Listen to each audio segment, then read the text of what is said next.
Hi, and welcome to my barn project. It's a 1999 Subaru Impreza Coupe with a wide body. I have my own style and ideas for the car, so it will not be a replica of anything. I've been working on the car for a couple of years already, and I thought it would be nice to make some kind of a video diary of what's left of the build, to look back at when I'm old. Don't expect a highly polished video though, I'm just an amateur. Although, I did make an intro. Here it is.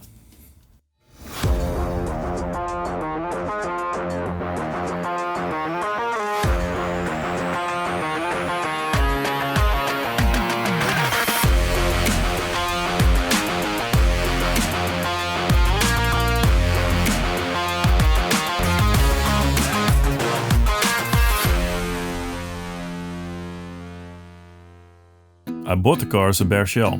It was built for Group N rallying and was used in competition a few times. So it had a roll cage, strengthening plates and was seam welded, which meant it had a lot of torsional stiffness. This rigidity is very welcome if you want a car that handles well. It means the suspension can actually do the job it's intended to do, instead of also compensating for flex in the body. This shell was my fifth Impreza. At the time I bought the shell, I drove a previous project, which originally was a non-turbo car. Then I completely rebuilt it with a 2003 USDM STI drivetrain, loom and dashboard. A terrific sleeper, which I had loads of fun with. The plan was to save up for a roll cage and a paint job. But then this two-door chassis came on my path. And I always dreamt about owning a wide-body two-door. At that time there were almost no wide-body conversions done. There were some cars in the UK, but they were definitely not so widespread as they are now. So I had a solid base to work from with the red car.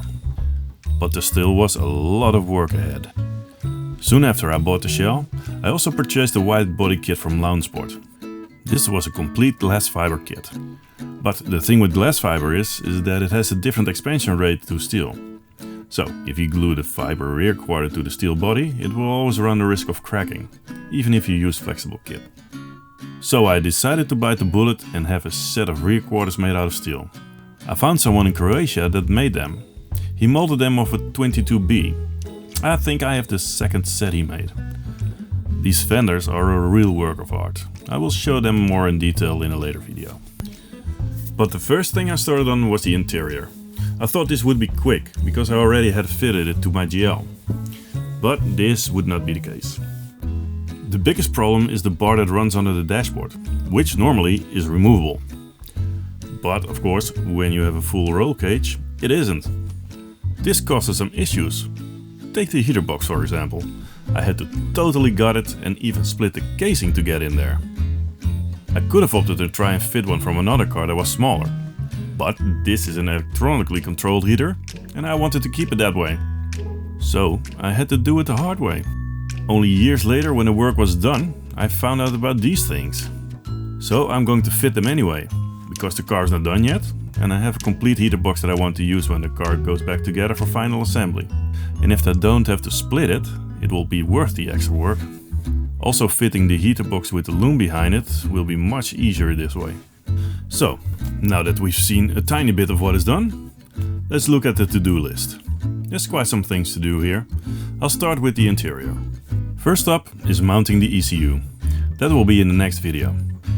Because it was a rally car, which has the ECU in a different location, the mounting points were gone. So I will have to remake those. Once the ECU is in place, I can then finalize the position of the loom. Talking about the loom, it's almost done. I already did a lot of work on it. And I have a lot of brackets made. Still, there are a few bits and bobs to be done. I would say it's at 90%. After that is done, I can install the brake lines, the power cable and the fuel lines. I will start at the firewall and then work my way back to the rear of the car. Once those are in place, I can then mount the surge tank and the battery box.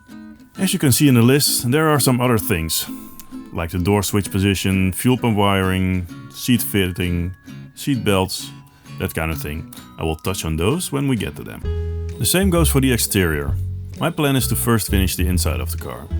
Of course plans can change and maybe I'll do something on the outside in between. We'll never know. So I think I'll end this introduction here. I hope you find it interesting and maybe I'll see you back in the next one. If you have any questions, let me know and I'll try to answer them in an upcoming video.